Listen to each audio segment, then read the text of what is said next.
ओम शांति। बाप दादा बोले, मीठे बच्चे, तुम सेंसिबल बने हो तो कमाई का बहुत बहुत शौक रहना चाहिए। धंधे आज से भी समय निकाल बाप को याद करो तो कमाई होती रहेंगी। प्रश्न है, तुम बच्चों को अभी कौन सी ऐसी श्रीमत मिलती है जो कभी नहीं मिली? उत्तर, तुम्हें इस समय बाप श्रीमत देते हैं। मीठे बच्चे, सवेरे सवेरे उठकर बाप के याद में बैठो तो पूरा वर्षा मिलेगा। ग्रस्त व्यवहार में रहते कमल पुष्प समान रहो, ऐसी श्रीमत दूसरे सत्संगों में कभी मिल नहीं सकती। उन सत्संगों में बाप और वर्षे की बात नहीं होती है। अब गीत है, तुम्ही हो माता पिता, तुम्ही हो, तुम्ही हो बंधु सखा, तुम्ही हो। ओम शांति। इस भारत में खास और सारी दुनिया में आम अनेक प्रकार के सत्संग होते हैं। ऐसे कोई भी सत्संग या चर्च या मंदिर नहीं होंगे जहाँ मनुष्यों के बुद्धि में हो कि हम ये वर्षा पा रहे हैं। यहाँ तुम बच्चे बैठे हो, सभी सेंटर्स में अपने बेहद बाप की याद में बैठे हैं। इसी विचार से कि हम अपने बाप से सुख धाम का वर्षा पा रहे हैं। ऐसे और कोई सत्संग व चर्च आदि में नहीं समझेंगे। तुम बच्चों के बुद्धि में ही है। तुम बच्चे जानते हो, हम बेहद के बाप की याद में बैठे हैं। नई दुनिया स्वर्ग का वर्षा ले रही है। सब बच्चे एक बाप से वर्षा ले रहे हैं। इतने ढेर बच्चे वृद्धि को पाते रहते हैं। सबको श्रीमत मिलती है। सवेरे उठकर बाप को याद करो। हम बाबा से यह वर्षा लेने वाले हैं। हम उस बाप के बने हैं। आत्मा को जो अपनी पहचान मिली है बाप से, बाप डायरेक्शन देते हैं, मुझे याद करो और ग्रस्त व्यवहार में रहते हुए कमल पुष्प समान पवित्र रहो। सबको यहाँ आकर बैठना तो नहीं है। स्कूल में पढ़कर फिर अपनी अपने घर चले जाते हैं। हर एक बच्चा अपनी टीचर से वर्षा पा सकता है। यह भी ऐसे ही है। रोज पढ़कर फिर घर में जाकर बलदंडाद करो। तुम ग्रस्त व्यवहार में भी हो और स्टूडेंट भी हो। ग्रस्त व्यवहार में रहते कमल पुष्प समान रहना है। ऐसी कोई सन्यासी आदि नहीं करते। यहाँ तुम प्रैक्टिकल में बैठे हो। ग्रस्त व्यवहार में रहते पवित्र बनते हो। पवित्र बनकर परमपिता परमात्मा को दूसरे को याद नहीं करते हैं, भल गीता सुनते हैं, पढ़ते हैं, कथनी और करनी में अंतर है। तुम जानते हो हमारा बाप नॉलेजफुल है, उसमें सारे ड्रामा का चक्कर की नॉलेज है। अभी हमको भी नॉलेज मिली है, ये चक्कर बड़ा अच्छा है। यह पुरुषोत्तम युग होने के कारण तुम्हारा ये जन्म भी पुरुषोत्तम है, एक्स्ट्रा मास होता है ना। तुम बच्चे जानते हो कि हम बरोबर बाप से पुरुषोत्तम बन रहे हैं। मर्यादा पुरुषोत्तम हम फिर से बन रहे हैं। फिर 84 का चक्कर लगाया। यह बुद्धि में ज्ञान है और कोई सत्संग में ये नहीं समझाते हैं। तुम समझते हो हमको ये बनना है, बनाने वाला एक बाप है। इन लक्ष्मी नारायण के चित्र पर तुम अच्छी रीत समझा सकते हो। बरोबर ब्रह्मा द्वारा योग बल से इन्होंने यह पद पाया है। ऐसे बुद्धि में इमर्ज करना है। ब्रह्मा सरस्वती लक्ष्मी नारायण के 2 रूप भी दिखाते हैं। ब्रह्मा सरस्वती फिर प्रजा भी दिखानी पड़े। हर एक बात पर अच्छी रीत विचार करना चाहिए। बाप कहते हैं मुझे याद करो, ब्रह्मा को भी कहते हैं मुझे याद करो तो ये बनेंगे। गोया ब्रह्मा मुख वंशावली सबको कहा मुझे याद करो। कैसे याद करना है यह भी बुद्धि में है। चित्र भी सामने रखे हैं, इस पर समझाना बड़ा सहज है। बाप का परिचय देना है। प्रदर्शनी में भी इस पर समझाओ। यह निश्चय बैठता है कि बरोबर ये सब का बेहद का बाप है। इस हिसाब से हमें बेहद का वर्षा मिलना चाहिए। हम निराकारी आत्माएं तो आपस में भाई भाई है। जब साकार में आए हैं तो भाई बहन बने, तब पढ़ सके। भाई बहन बनेंगे ही ब्रह्मा के बच्चे। वर्षा बाप से मिलता है, यह बुद्धि में बिठाना है।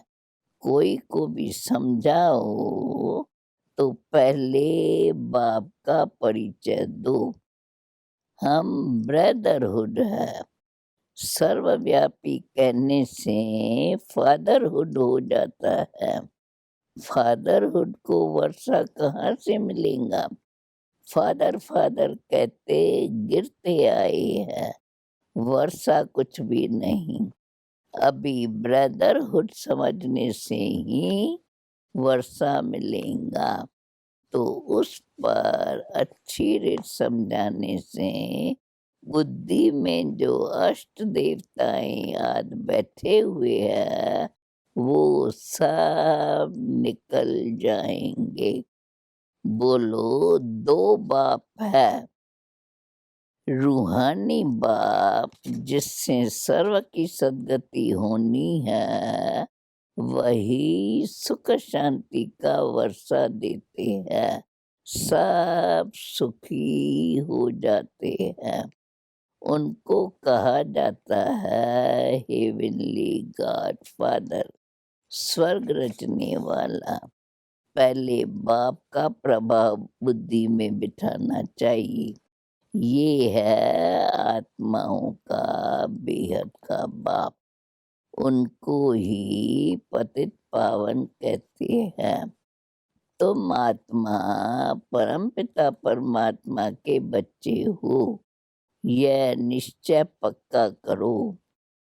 मूल बात पहले यह बुद्धि में बिठानी है, यह समझे तब खुशी का पारा चढ़े और कहे कि हम बाप को याद जरूर करेंगे।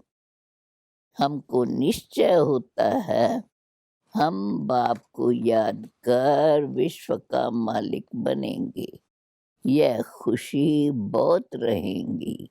समझदार होगा और बुद्धि में पूरा निश्चय होगा तो कहेगा ऐसा बेहद का बाप जो दादा में आता है, पहले तो उनसे मिले। शिव बाबा ब्रह्मा द्वारा ही हमसे बात कर सकेंगे। तुम आत्मा तो उनसे मिली नहीं हो, तो याद कैसे करेंगी? बच्चे एडाप्ट हो तो याद पड़े, एडाप्ट ही नहीं होंगे तो याद कैसे पड़ेगा? पहले उनके बनो। ऐसे बाप के साथ तो झट मिलना चाहिए। बाप भी यही पूछेंगे, तुम अपने को आत्मा समझते हो? मैं तुम आत्माओं का बाप हूँ। शिव बाबा तुमसे बात कर रहे हैं। मेरी आत्मा का बाप सो तुम्हारा भी बाप है। वो पूछते हैं तुमको निश्चय है कि सब आत्माओं का बाप बरोबर एक ही है। वही वर्षा देंगे।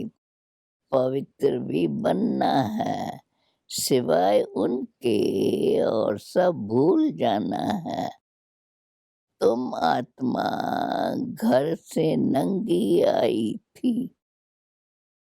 कोई भी देह का संबंध नहीं था। आत्मा जब शरीर में प्रवेश करे, बड़ी हो, तब उनको समझाया जाता है कि ये तुम्हारा बाबा है, ये फलाना है। आत्मा तो सब संबंधों से न्यारी है। आत्मा चली जाती है तो कहा जाता है आप मरे, मर गई दुनिया। बंधन रहित हो जाते हैं। जब तक दूसरा शरीर मिले, माता के गर्भ में जाकर बाहर निकले, समझदार हो, तब है संबंध की बात। तो यहाँ भी तुम बच्चों को समझाना है, जीते जी सब कुछ भूल जाना है। एक बाप को याद करना है। ये है अव्यभिचारी याद। उनको ही योग कहा जाता है। यहाँ तो मनुष्यों को अनेकों की याद रहती है। तुम्हारी है अव्यभिचारी याद। आत्मा जानती है कि ये सब शरीर के संबंध खत्म हो जाने हैं। हमारा संबंध एक बाप के साथ है। बाप को जितना याद करेंगे विक्रम विनाश होंगे। ऐसे भी नहीं कि मित्र संबंधियों को याद करने से कोई विक्रम बनेंगे। नहीं, विक्रम तब बनेंगे जब ऐसा कोई ऋणांग कर्म करेंगे। बाकी और कोई को याद करने से विक्रम नहीं बनेंगे। टाइम वेस्ट ज़रूर होगा। एक बाप को याद करने से विक्रम विनाश होते हैं। यह युक्ति है पाप कटने की। बाकी संबंध आदि तो याद रहते हैं। शरीर निर्वाह धंधा आदि सब करो, परंतु जितना टाइम मिले याद करते रहो तो खाद निकल जाए। मूल बात है ये। अंदर में ही विचार करो कि पतित से पावन कैसे बने। बाप को याद करना पड़े। गृहस्थ व्यवहार में रहना है। सन्यासी लोग भी शरीर छोड़ फिर गृहस्थ व्यवहार में आकर पतित बनते हैं। ऐसे तो नहीं जन्म जन्मांतर के लिए पावन बन जाते हैं। वॉइसलेस वर्ल्ड तो अभी कोई है नहीं। यह है विशेष वर्ल्ड। इनसे कोई निकल नहीं सकते। विशेष वर्ल्ड में रहने के कारण कुछ न कुछ खामी ज़रूर है। बाकी दुनिया तो है ही दो, विशेष वर्ल्ड और वॉइसलेस वर्ल्ड। पावन दुनिया में देवताएं रहते थे तो समझाने में बहुत सहज होऊंगा। इस पतित दुनिया का अभी विनाश होना है। विनाश होने के पहले बेहद बाप से वर्षा लेना है। बाबा कहते हैं देह के संबंध छोड़ अपने को आत्मा निश्चय करो और बाप को याद करो तो तुम पावन बन जाएंगे। बाप कहते हैं तुम मुझे पतित पावन कहते हो ना। गंगा में डुबकी लगाने वाले तो बहुत है। ऐसे थोड़े ही कि पावन बन जाएंगे। प्रदर्शनी में समझाना बहुत अच्छी तरह पड़ता है। प्रजापिता तो यहाँ ही चाहिए।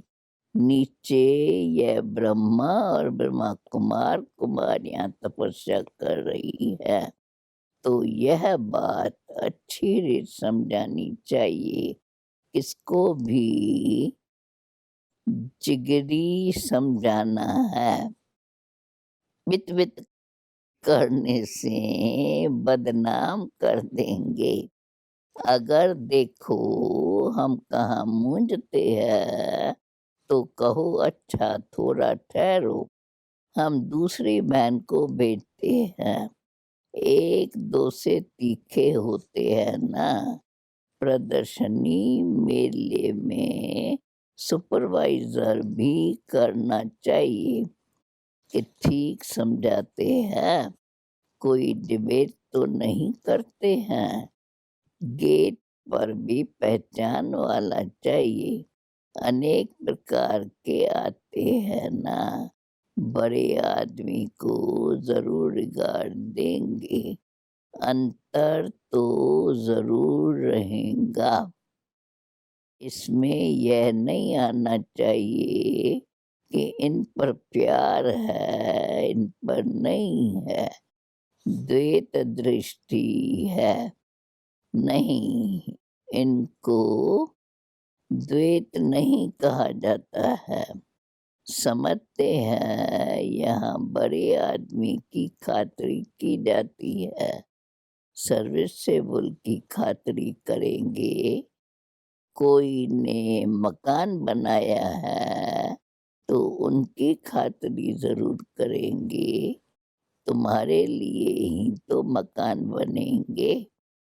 जो उस मेहनत कर राजा बनते हैं, प्रजा ऑटोमेटिकली खातिरी करेंगी। कम दर्जे वाले से ऊंच दर्जे वाले की खातिरी तो होंगी ना। बेहद के बाप के सारी दुनिया की आत्माएं बच्चे हैं, परंतु जन्म लिया है भारत में। पहले ऊंच थे, अब नीच बन गए। तो बाप कहते हैं मैं आया हूँ पढ़ाने, मैं भारत में आता हूँ तो सबका कल्याण हो जाता है। इन पर्टिकुलर, इन जनरल तो होता ही है ना। अभी भारत ही नर्क है, फिर स्वर्ग बनाना है तो भारत में ही तो जाएंगे ना। और जगह जाकर क्या करेंगे? भारत में ही भक्ति मार्ग में पहले पहले सोमनाथ का बड़ा आलीशान मंदिर बनाया था। जैसे चर्च बड़े ते बड़ी विदेश में बनाएंगे, क्योंकि पोप की ली हुई राजाई है। सब चर्च एक जैसे नहीं होती है, नंबरवार तो होंगे ना। सोमनाथ का मंदिर कितना हीरे जवाहरात से भरपूर था। मुसलमान आद लूट ले गए, बहुत धनवान थे, चर्च से क्या लूट सकेंगे? मनुष्य धन के पिछाड़ी पड़ते हैं ना। मेमन गजनबी कितना ले गया, फिर अंग्रेज आए, वह भी यहाँ से धन बेचते गए, बहुत धन ले गए। अब वह तुमको वापस मिल रहा है, करोड़ों रुपया देते हैं। ये सब आई वेल पर मिल रहा है। हिसाब न मिले तो आई वेल कैसे चले? बाप समझाते हैं ये कैसे ड्रामा बना हुआ है, ये लेन देन का हिसाब कैसा है। फिर भी तुम बच्चों को अब स्वर्ग का मालिक बनना है। यह वर्ल्ड की हिस्ट्री ज्योग्राफी कैसे चक्कर लगाती है, वह भी बच्चों को समझाया जाता है। फिर भी कहते हैं बच्चे मन मना भव, यह सब फिर रिपीट होगा। हर चीज सतो से तमो प्रधान बन जाएंगी। दिन में धंधा दूरी याद करते हो, वह टाइम छोड़ो। बाकी जितना टाइम मिले मुझे याद करो।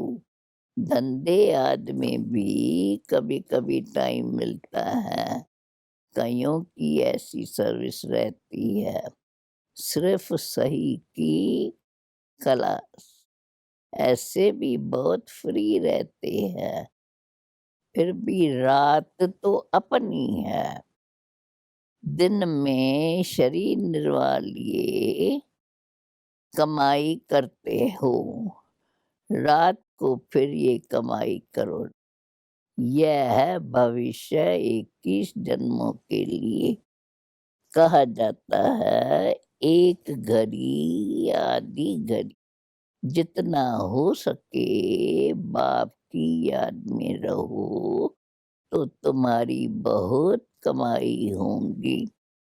सेंसिबल जो होगा वह समझेगा कि बरोबर बहुत कमाई कर सकते हैं।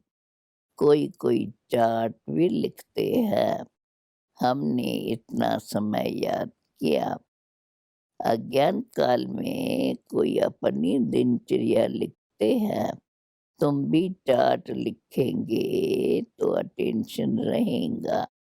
कोई टाइम वेस्ट तो नहीं होता, कोई विक्रम तो नहीं किया।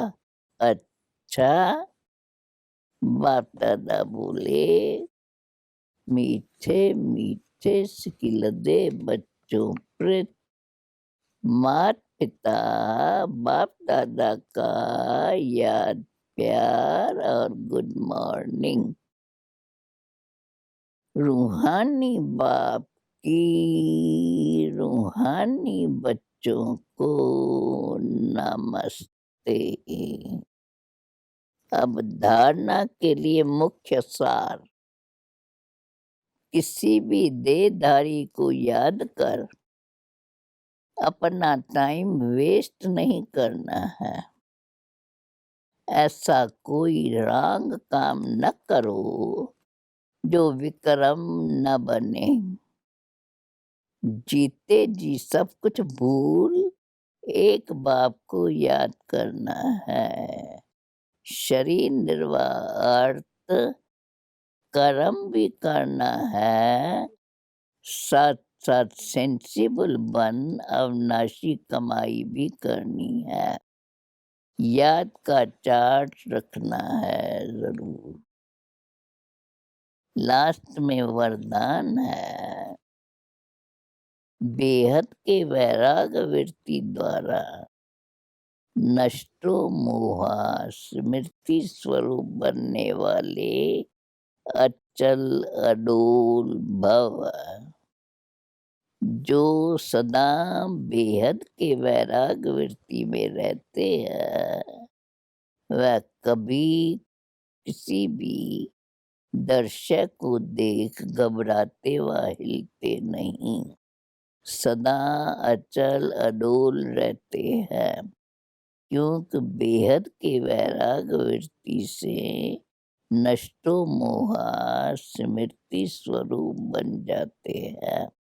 अगर थोड़ा बहुत कुछ देख कर अंश मात्र भी हलचल होती है या मोह उत्पन्न होता है तो अंगत के समान अचल अडोल नहीं कहेंगे। बेहद के वैराग वृत्ति में गंभीरता के साथ रमणीयता भी समाई हुई है। लास्ट में स्लोगन है, राज अधिकारी के साथ साथ बेहद के वैरागी बनकर रहना, यही राज ऋषि की निशानी है। ओम शांति।